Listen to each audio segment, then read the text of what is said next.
En fait, cette présentation-là est plutôt basée sur une observation très théorique qui émerge d'un cas qui a été fait dans le cadre de mon mémoire avec Mélanie Laroche.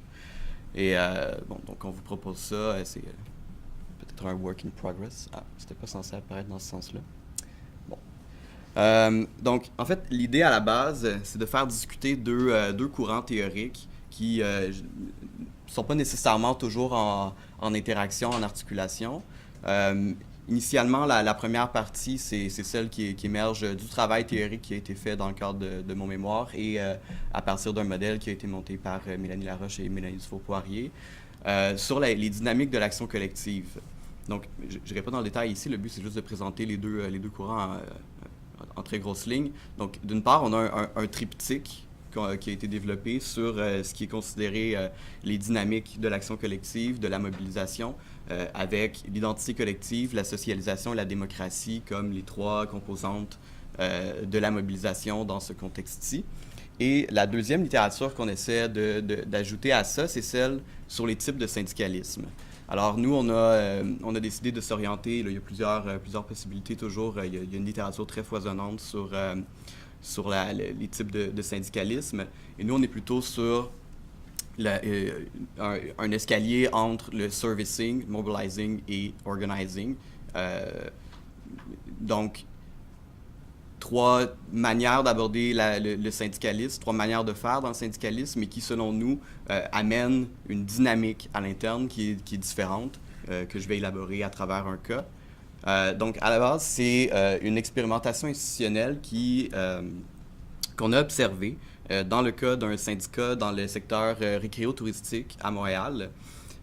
C'est en gros une grève qui a duré 5 mois à Montréal, dans laquelle qui a été précédée par un changement d'exécutif passant d'un exécutif un peu stagnant, qui avait le monopole de la représentation, qui n'allait pas vraiment consulter ses membres, à l'insertion de 109 dans cet exécutif-là, qui était plutôt sur la base d'une mobilisation instrumentale des membres initialement.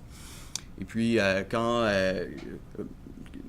nous, on est allé observer, ce qu'ils nous ont dit, c'est qu'au moment de rentrer dans la grève, alors que les négociations commençaient à devenir plus tendues, ce qui est arrivé, ce qui s'est produit, c'est que les membres ont décidé eux-mêmes de reprendre les rênes de l'organisation, de la grève, de la manière de fonctionner, et l'exécutif qui était en place, qui était d'abord arrivé avec une idée assez instrumentale, on va monter un plan de négociation en allant voir les membres, on va monter nos demandes, etc., très traditionnel, syndical, s'est retrouvé face à des membres qui étaient très actifs et qui voulaient lancer leur propre projet sans avoir nécessairement l'aval de l'exécutif. Et eux ont dit, ben, on va les laisser faire, on va leur donner un support financier, un support politique, et puis ce sont des personnes avec des moyens, et ils les ont empowerés pendant cette période-là.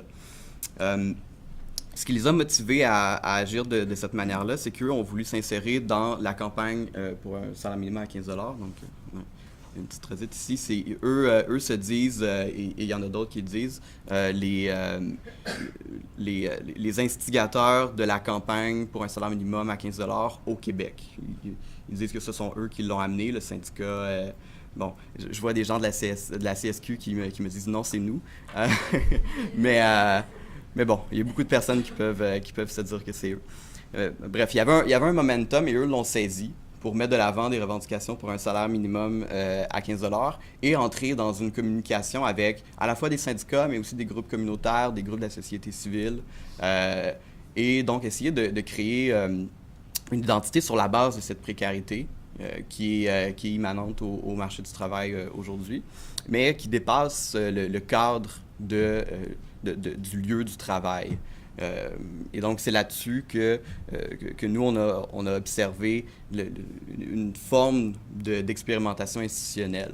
Alors, ensuite, ce qui nous a amené à réfléchir sur la base des types de syndicalisme, c'est que ce qu'on a observé, c'est qu'après la grève, une fois que la grève était terminée, les liens sociaux qui s'étaient établis, l'espèce de solidarité qui était mise de l'avant durant la campagne, s'est tranquillement effrité sans nécessairement quitter entièrement le lieu du travail. C'est-à-dire que ce que les travailleurs nous ont dit, c'est même si les relations superficielles entre co-travailleurs sont revenues après la grève, il y avait quand même une petite étincelle dans le regard des uns des autres. On se regardait un peu différemment. On savait qui avait été solidaire et qui ne l'avait pas été d'ailleurs.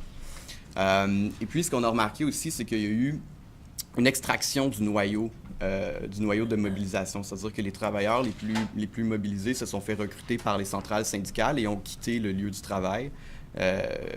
Mais même s'ils restent impliqués dans la campagne de manière plus générale. Donc ça, c'est pour l'assise empirique de notre observation.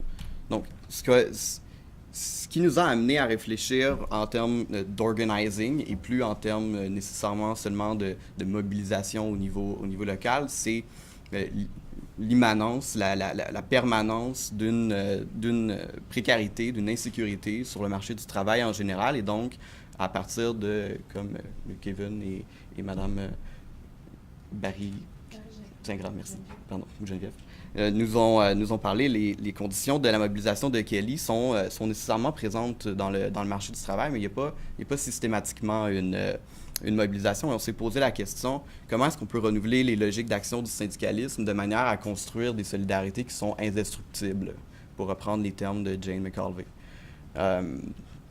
Et donc, à partir de là, initialement, l'idée, c'était de s'intéresser aux dynamiques de la transition. Donc, comme je vous ai dit, je ne suis pas allé en détail précédemment, mais maintenant, les trois pôles sur lesquels nous, on s'est attardé, c'est la construction d'une identité collective sur la base de communautés d'intérêt, un projet commun, une finalité, sur les mécanismes de socialisation qui sont non seulement des mécanismes très formels, le nombre de rencontres que les gens vont faire, le nombre d'assemblées générales, mais aussi la capacité à créer un réseau qui soit plutôt organique et à promouvoir l'identité collective à ces moments de socialisation-là.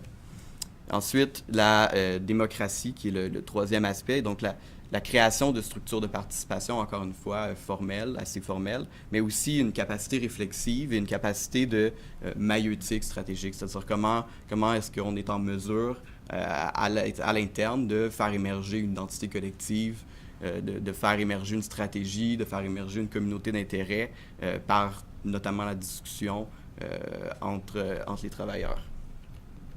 Et donc, sur la base de ce triptyque-là, nous, on en est arrivé à, grosso modo, mettre dans deux catégories les types de syndicalisme. Un syndicalisme qui serait plutôt instrumental, qui recouvre, d'une part, le servicing, c'est-à-dire un syndicalisme qui serait très beaucoup basé sur la négociation collective comme outil de base, les services individuels, qui est plutôt dépersonnalisé.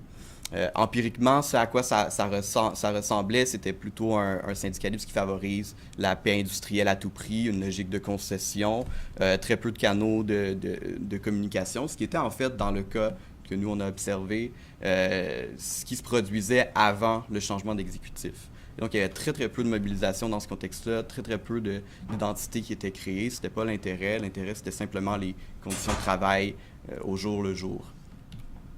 Ensuite, toujours instrumental, notre proposition, c'est de mettre le mobilizing, qui est, en fait, ici, on reprend la distinction qu'établit Jane McAuliffe entre l'organizing et le mobilizing. Le mobilizing étant plutôt une capacité à créer des campagnes stratégiques sur la base de l'information de manière un peu managériale dans le syndicalisme, c'est-à-dire une articulation entre des intérêts de la base et des choix stratégiques, mais qui est toujours basée sur une relation plutôt instrumentale, c'est-à-dire les assemblées générales, un journal syndical, des sondages, d'une manière très top-down quand même, mais qui va quand même chercher un fond de la base. C'est-à-dire, par les discussions, on va quand même être capable d'aller chercher les intérêts des membres, essayer de les mettre de l'avant dans l'organisation syndicale. Mais finalement, il y a quand même cette structure très verticale qui existe. Et de l'autre côté, la deuxième partie, en réponse au syndicalisme instrumental, on a plutôt un syndicalisme qui serait affectif, c'est-à-dire qui est basé sur un sentiment de communauté, sur ce que Melanie Sims appelle plutôt des imaginaires, des solidarités imaginaires. Et donc, ça renvoie plutôt à un syndicalisme qui va recouvrir tous les travailleurs sur la base du fait qu'ils sont des travailleurs, ou un syndicalisme de justice sociale, de conscience de classe, et donc qui dépasse fondamentalement le lieu du travail, une instrumentalité basée sur des intérêts très locaux. Donc, ça nécessite une unification autour d'un projet qui est très, très large et qui dépasse, encore une fois, le lieu du travail, la construction d'une identité collective et de solidarité très durable et qui provient, et c'est là le nerf de la guerre dans ce contexte-ci, c'est qui provient de la base. Et c'est là où nous, ce qu'on a observé dans le cas d'expérimentation institutionnelle, durant une très petite période de temps de la grève, là où les travailleurs avaient beaucoup plus de temps libre, nécessairement, il y a eu une prise en main par les travailleurs de leur propre destinée. C'était un partage des pouvoirs, une autonomisation des cellules. Il y a des groupes qui se sont créés, qui se rencontraient très fréquemment et qui discutaient entre eux. Et le rôle de l'exécutif local dans ce contexte-ci était tout simplement d'harmoniser, de dire, ah ben, on a un groupe, une cellule ici, qui a tel intérêt, une cellule de l'autre côté qui vient de me parler, qui a tel autre intérêt, qui sont convergents, pourquoi on les mettrait pas ensemble? C'est plutôt ça l'idée, et de toujours donner les fonds, toujours faire confiance aux travailleurs, de manière à ce que l'exécutif finalement devienne un peu insignifiant. Et donc, nous, pour faire discuter les deux gros courants théoriques, ce qu'on en est amené à faire, c'est à mettre d'une part le servicing comme une très faible démocratie, très peu de socialisation et surtout pas de création d'une identité collective qui remplisse les critères d'une identité collective large sur la base du fait d'être travailleur. Au niveau du mobilizing, on est plutôt dans une identité collective qui est instrumentale. Il y a des mécanismes de démocratie, des mécanismes de socialisation, mais ceux-ci ont comme objectif d'aller chercher des meilleures conditions de travail de manière un peu instrumentale. C'est-à-dire qu'on va mettre de l'avant certains intérêts parce que ça va nous donner plus et pas parce qu'on a des solidarités et parce qu'on le fait au nom des travailleurs dans l'ensemble. Et de l'organizing qui est plutôt basé sur une solidarité durable, sur des caractéristiques affectives et communautaires. Yep. Oui. Donc, c'est cela.